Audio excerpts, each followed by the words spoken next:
My fellow Slivers across the multiverse, welcome back to your one and only trustworthy Hive. 2020, arguably one of the worst years ever, is finally coming to an end. And one cannot help but wonder what will next year bring. I think that's just human nature, or Sliver nature, I guess. I thought I would give it a shot and, try to go full premonition Sliver and predict what will happen inside the Magic the Gathering world in 2021. So, let's do this. My first prediction is that there's going to be another secret lair that will piss off a big part of the community, only for them to forget everything about it 2 weeks later when a new cool product gets announced. I mean, we all saw what happened with Secret Lair The Walking Dead, right?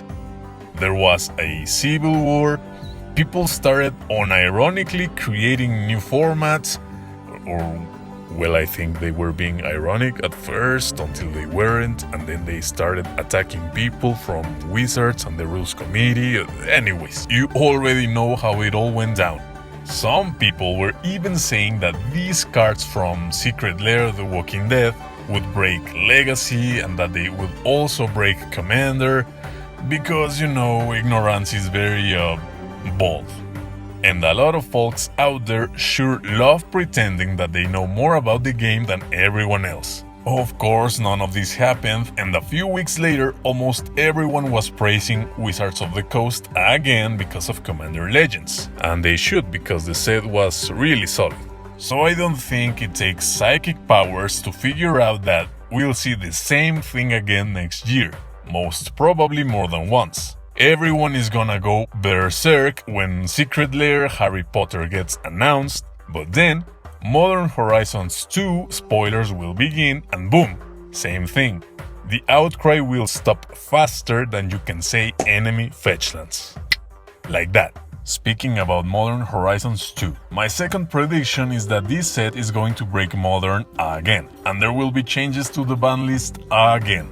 People like Mark Rosewater have already stated that the recent design philosophy adopted by R&D, a design philosophy better known as fun, inviting, replayable, exciting, or fire, which has led to amazing home runs such as Hogak, Oko, Arceum's Astrolabe, Fires of Invention, Uro, Obnath, etc., well, it's gonna stick around for a while, since Wizards of the Coast works years in advance. That means it's gonna take a few years for us to see a new design philosophy that corrects or replaces the new one.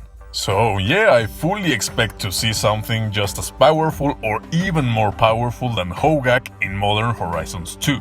I personally don't mind. I actually liked Hogak, and I loved Astrolabe, I love Renan 6. My only real concern is that now I never know if I should get these types of cards, since the probabilities of a future ban are at an all-time high. So yeah, let's just keep that in mind. My next prediction is that despite all of the Viking and Norse mythology hype for Kaldheim, Strix Heaven will actually turn out to be the better, more interesting set. Now hear me out. I love Vikings, I love Norse mythology, I really do. However, let's be real for a second. How much more interesting can those things get? Strix Heaven absolutely seems like a Hogwarts Harry Potter universe ripoff, but it opens up a lot of possibilities. New artifacts and equipment in the form of potions, magic wands, cloaks, and weird mysterious objects. Support for tribes such as Strixes or Wizards. In the end, I will probably make a fool of myself and Kaldheim will be the better set. That's a huge possibility. But I just think Wizards and spells and witchcraft in general are much more in tune with Magic the Gathering than angry Vikings with hammers. But hey, that's just my opinion and we're getting both anyways, so who cares? I just hope they're both amazing. I wouldn't buy a Harry Potter Secret Lair though. I would buy a Final Fantasy or Lord of the Rings Secret Lair. That's for sure. My next prediction is that the Dungeons & Dragons set is going to be good, but not great. However, the set will contain some very interesting and needed reprints since it's supposed to be taking the place of the core set for 2022. I mean, core set 2021 had Ugin, the Spirit Dragon, Grim Tutor, Massacre Worm, Azusa, so I think next year's reprints will be just as good, if not better. What cards do you think are finally coming back with the D&D set? Leave your answer in the comments below. My next prediction is that Emrakul will not return in the Innistrad themed sets, but the character's eventual comeback will be at least hinted at. And that hint is gonna basically tell us that once Emrakul does return, the stakes will be even higher than on War of the Spark. Maybe the Gatewatch will have to break Bolas free so he can help? That would be pretty cool. Sadly, we will have to wait for amazing storylines because my next prediction is that the lore will hit an all-time low, and this will force the comeback of major characters and planes in the future. I mean, why is Kaya on Kaldheim? Is Liliana on Kaldheim? You know, because Kaya is supposed to be hunting Liliana down, right? Howards? Innistrad again? I'm sorry, but I can't see how the lore is gonna get any better until Karn returns to New Phyrexia for the final showdown. Now that is the story I wanna see. And my final prediction for next year is that the announcements for 2022 will break the internet for sure.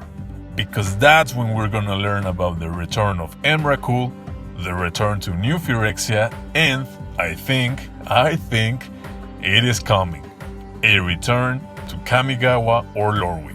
And that's it, my fellow Slivers. Those are my predictions for things that are going to happen inside the Magic the Gathering world in 2021. I wanted to thank you all for your amazing support since I started the Sliver Hive as a project this year, both on YouTube and on Facebook. Like I said at the beginning of this video, 2020 has been one of the worst, not even years, one of the worst things ever, but creating the Sliver Hive and getting the chance to connect and interact with a lot of you has been truly one of the highlights of this horrendous year, and I wouldn't change it for the world.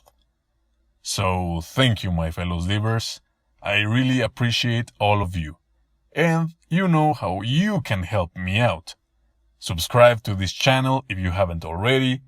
Share your favorite videos with other Slivers across the multiverse. Leave a thumbs up. Leave a comment, once in a while. Uncle Sliver, your voice is really nice. Uncle Sliver, what a nice video. Or Uncle Sliver, I hate you. I don't know. Anything will do. Click on the notification bell so you never miss new videos. And, well, I guess that's all I have to say, at least in 2020. Happy New Year. Stay healthy. Stay strong. And we'll gather again on the next video.